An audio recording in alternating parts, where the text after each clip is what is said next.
you've heard of Chinese food, but what about Taiwanese food?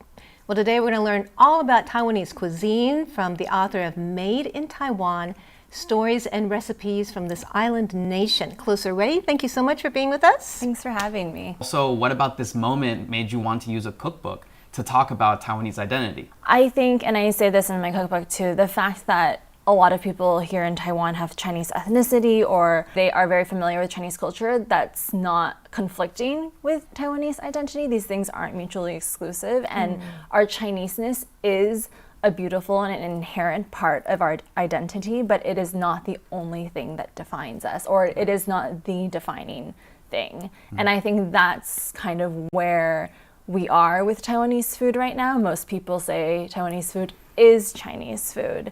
That's not true. It's its own category. And similar to the cuisines of like Singapore or Malaysia, they have Chinese influences too. And if you interview someone there, they'll say, oh yeah, my family's Chinese, but they're also Singaporean, and they wouldn't call Singaporean food Chinese food, or they wouldn't call Malaysian food Chinese Like a regional food. Cuisine, right? Exactly. It's not a regional cuisine because Taiwan is not a regional part of Taiwan. Has never been ruled by the People's Republic of China. As time went on and I started researching Taiwanese food, I thought it was very, very important to sort of say the differences, and there are a lot of differences. So tell us how you would describe Taiwanese cuisine. It's hard to sum up in one sentence, but it is the food that came and evolved out of this island and is unique to this island. Yeah, so Taiwanese food is the food of Taiwan and unique to Taiwan. And there's actually a lot of influences from different countries like Japan, the United States. Tell us about some of these influences. First, we have the indigenous people, and their food culture is still present in very subtle ways in like the ingredients that we use. But the first major influence was 200 years ago during the Qing dynasty.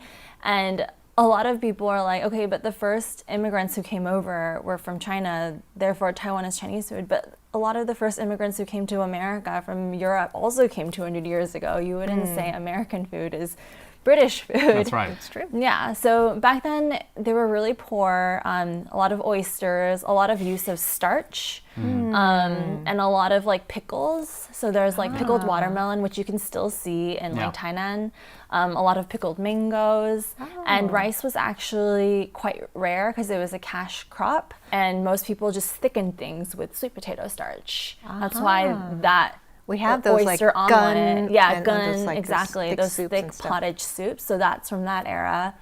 And then we move on. What happens after that? Japanese era. Yeah, the Dutch was said to inspire our culture of deep frying. So when we have like the deep fried mackerel soup, that's from them.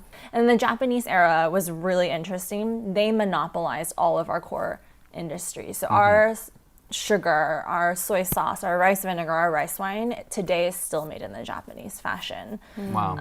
And I think that's kind of where I had my eureka moment.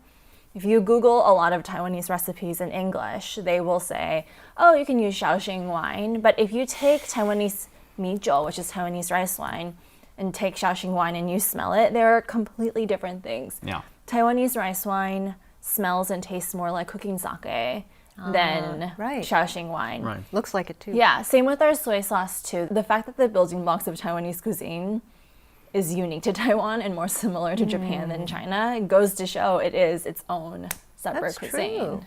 And we have some interesting habits like eating hamburgers in the morning. Can you tell us how that started? Yeah, so that we moved further on in time during the Cold War. In 1954, the United States flooded Taiwan with U.S. aid in the form of wheat. They gave Taiwan billions of dollars of money and also lots of wheat shipments. And this was said to be a far better influence against communism than bombs.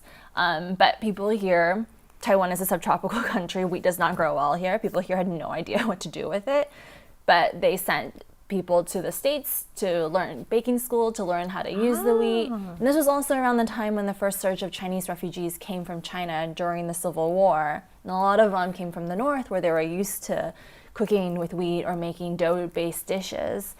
And they started using the wheat to make noodles or buns and, flatbreads and stuff. Taiwanese people were really not used to eating large amounts of wheat. There were some, so we have like a dish called peddler noodles, 蛋仔面. But if you look at these dishes, they're very small portions, and it's because wheat was really expensive and always imported in. You didn't eat like big hearty bowls of it. Right.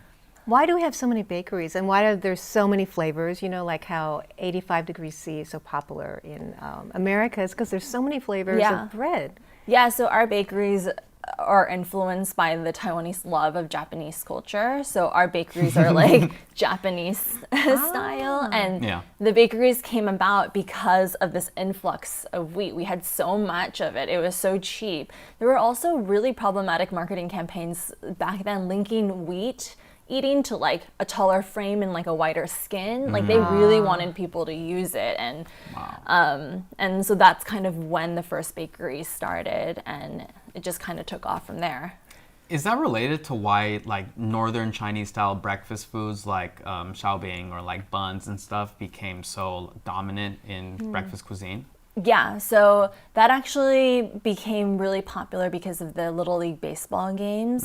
Really? Yeah, so in the... I love that story about your dad. Yeah, I think it was in the 60s. I have to look, I don't remember the exact dates, but Little League baseball was such a big thing when my parents were kids. My dad would stay up late at night because of these baseball games. A lot of people stayed up until 4 a.m. in the morning, and the only thing they could eat, this was way before 7-Eleven, was the northern Chinese breakfast. Like mantou and buns and like things like that? youtiao, salbing.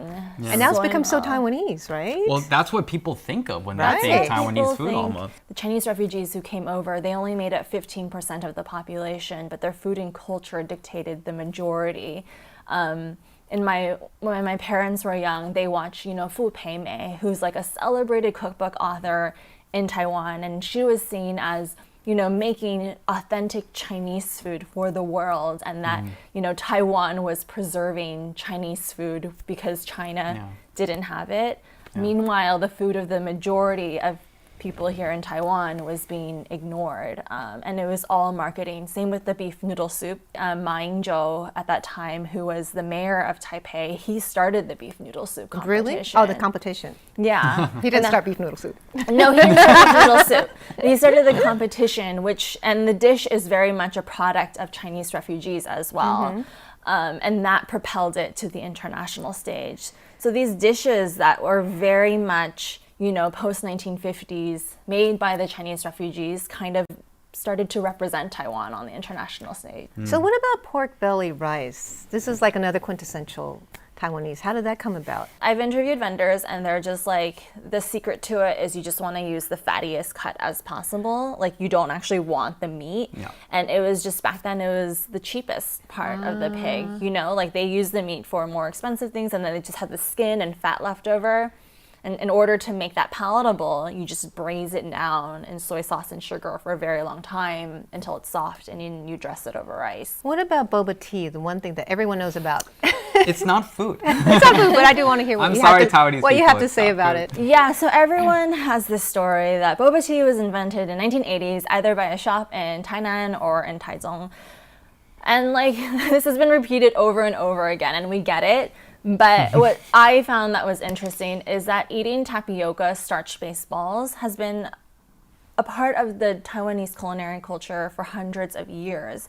People used to chew it in the fields to prevent heat stroke. Really? I had no idea. It's like an old Chinese medicine type of thing.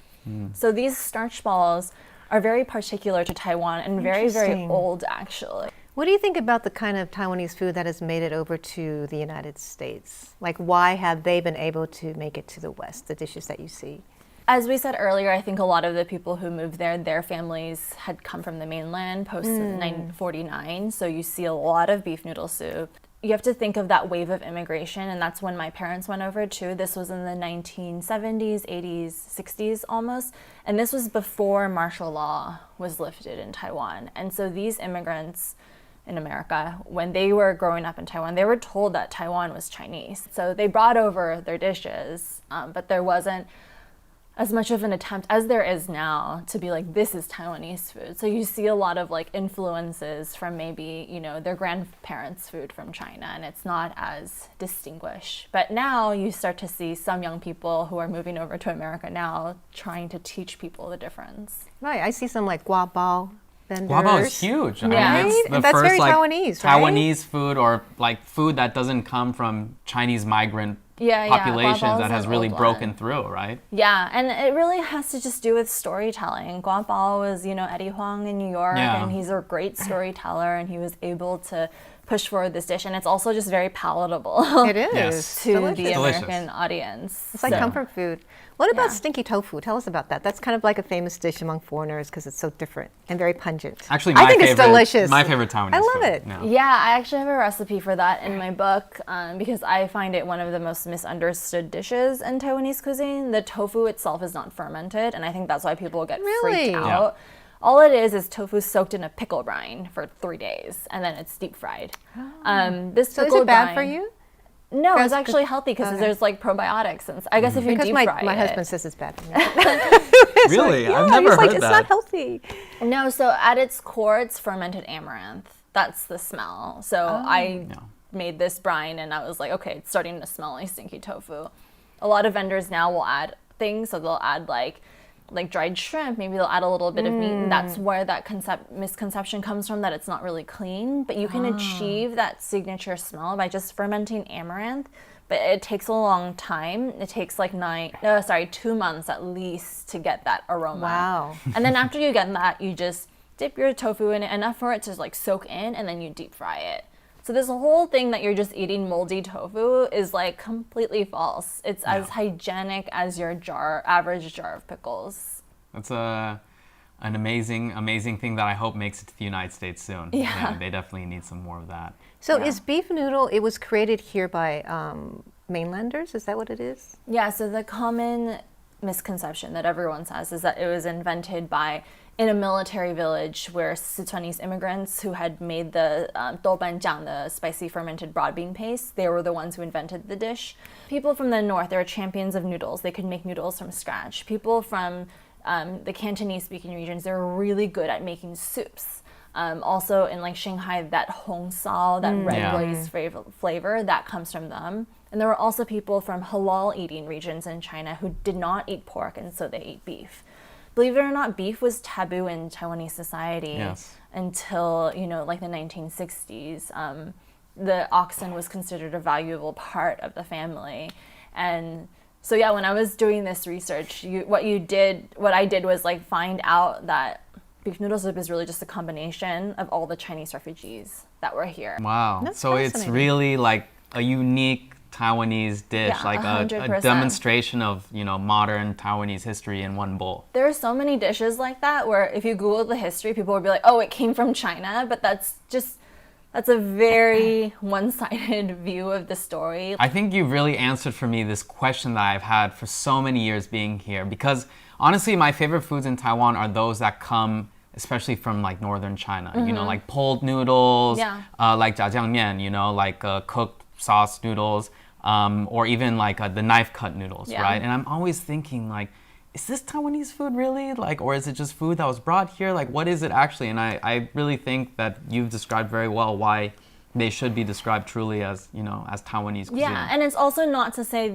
you know, like the jjiangmian isn't Chinese either, but it's also very uniquely Taiwanese. Because like I've been to China and I've had jjiangmian from Beijing, and it doesn't taste like No, what it it tastes doesn't. like in Taiwan. It's so much saltier there. Yes. But if you interview the people here, they would say, yeah, it's Chinese food because my family is Chinese. But Yeah. that shouldn't My be dad a was from conflict. Henan, and so he brought it Exactly. here. And I you know. think, again, our Chineseness is a beautiful part of our identity, but it does not define us. And I really wanted with this book to sort of figure out what makes us different and celebrate that as well. So what do you want people to know most about Taiwanese cuisine? That it's not Chinese cuisine. That's really the thesis of my whole book and how it's different. And that's why I started with my intro about the culinary history. Well, Clarissa, it's been so fascinating to talk with you and to Yeah. learn so much about Taiwanese cuisine. I hope that our listeners, our viewers got to get some insight into Taiwanese cuisine, and definitely check out her book, It's called Made in Taiwan, Stories and Recipes from the Island Nation. It's coming out later this year, right? Yeah, September 19th. And you can pre-order. So you can catch her on Twitter, Clarissa Wei. Dear Clarissa, Dear right? Clarissa, yeah. So anyways, thank you so much, for Clarissa. Yes, thank you so much. Yeah, thanks for having me.